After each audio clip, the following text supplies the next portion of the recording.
Waouh, ce chapitre de fou furieux, tout le monde est réuni sur la même île. Je dis bien tout le monde, bref, préparez-vous, on plonge dans ce chaos. Le chapitre commence avec Riley, portant Shaki pour s'échapper de God Valley. Shiki empêche d'autres pirates d'attaquer Riley, car ça pourrait la fâcher. Pendant ce temps, Newgate ordonne aux pirates de piller les trésors, et l'île devient littéralement une zone de guerre.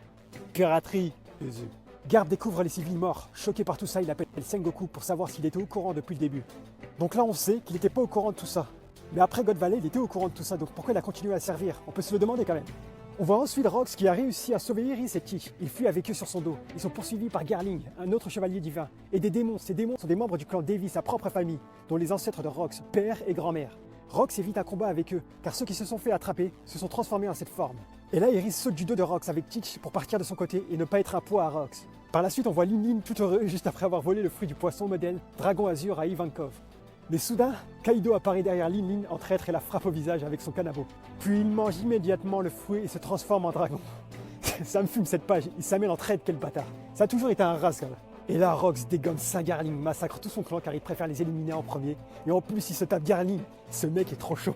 Et là, l'ambiance change complètement. Inu apparaît à God Valley. Saturne passe en mode Gyoki démoniaque et Inu surgit au-dessus de lui. Puis ensuite, dans une double page épique, Kaido apparaît dans le ciel et rejoint Rox et Newgate. Rox dit à Newgate qu'il n'y a rien à gagner en restant ici et lui demande pourquoi il veut quand même l'aider. Newgate répond que Rox lui payait toujours ses boissons. C'est une excuse bidon, mais on prend. Roger et Garp voient aussi la scène, les marines paniquent devant la transformation de Saturne.